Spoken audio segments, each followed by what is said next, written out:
Olá, macabros! Sejam bem-vindos ao canal. Você está no quadro Relatos.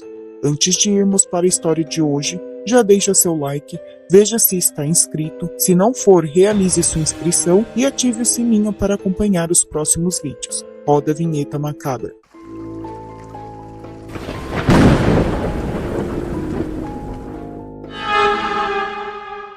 Esse relato foi enviado pela Amanda.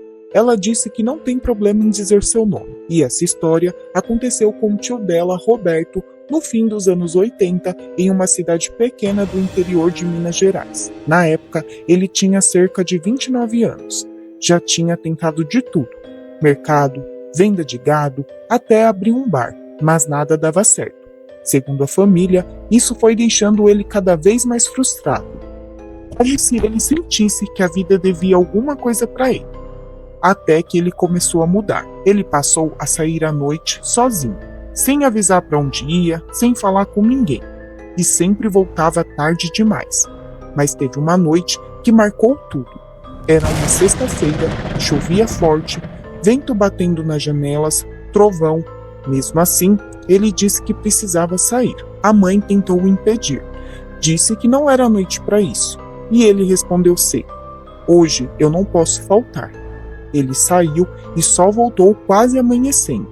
Naquela mesma madrugada, a irmã dele, mãe de Amanda, acordou. Não com barulho alto, mas com algo estranho. Um murmúrio baixo, vindo da cozinha. Ela levantou devagar e ficou parada na porta, e viu ele de costas, parado diante da mesa com uma vela acesa, e falando.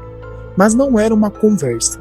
Ele repetia frases, como se estivesse respondendo a alguém. Em um momento, ela conseguiu entender.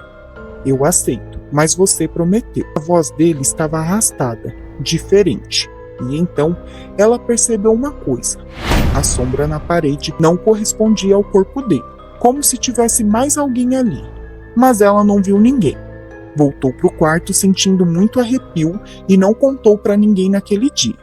Nos dias seguintes, ele mudou completamente. Mais leve, mais animado, como se algo tivesse dado certo. E tinha. Em poucas semanas, a vida dele começou a mudar. Dinheiro apareceu, negócios deram certo, o que antes nunca funcionava, começou a funcionar rápido demais.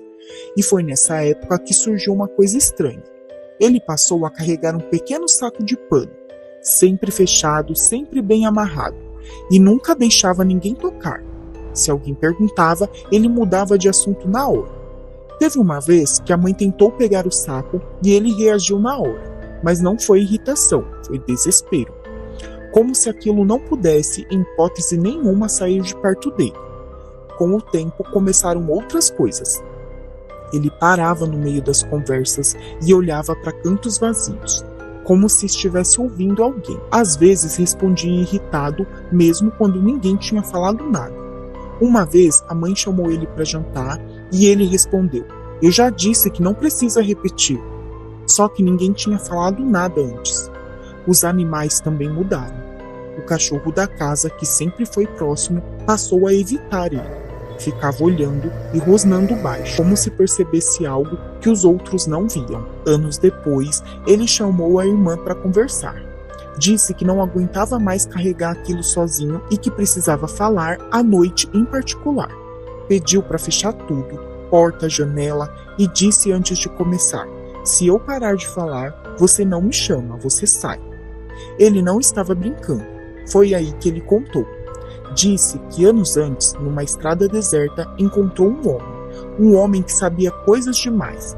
Sabia das dívidas dele, dos negócios que tinham dado errado, de coisas que ele nunca contou para ninguém. E esse homem fez uma proposta: dar tudo o que ele queria. Dinheiro, sucesso, mas não explicou o preço. Disse que ele só entenderia depois de aceitar. E ele aceitou. Segundo ele, tudo começou naquela noite de chuva. Mas com o tempo, ele percebeu que não era sobre ganhar, era sobre manter. Ele disse que nunca mais ficou sozinho, e às vezes acordava e sentia alguém sentado na beira da cama. e que em alguns momentos tinha a sensação de que aquilo estava mais perto do que deveria. Nesse ponto, ele começou a chorar e disse: "Eu achei que podia controlar, mas não sou eu que mando."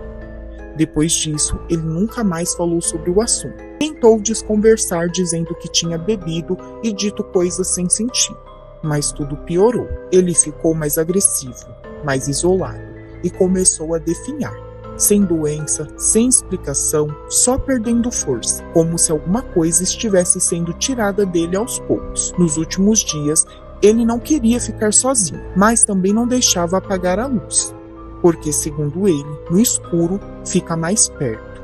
Ele morreu pouco tempo depois, e quando mexeram nas coisas dele, o saco de pano nunca foi encontrado, como se tivesse sumido junto com ele. Mas o que veio depois foi o que mais marcou a família. Durante meses, ninguém gostava de sair do quarto de madrugada, porque mais de uma vez alguém viu algo passando pelo corredor, rápido demais para identificar, sempre na mesma direção, o quarto dele. Espero não ter me estendido muito. Tenho mais histórias que aconteceram na minha família. Em breve enviarei outros relatos. Amanda, muito obrigada por compartilhar seu relato. Se você também tem uma história estranha, algo que aconteceu com você, com alguém da sua família, ou algo que nunca conseguiu explicar, você pode enviar seu relato para o e-mail que está na descrição desse vídeo. Sua história pode ser a próxima a aparecer aqui no canal. E se você chegou até aqui, muito obrigada por assistir até o final. Se gostou desse relato, deixe seu like, se inscreva no canal e comenta aqui embaixo o que você achou dessa história. Isso ajuda muito o canal a continuar trazendo novos relatos como esse. Por hoje é só, nos vemos no nosso próximo encontro macabro.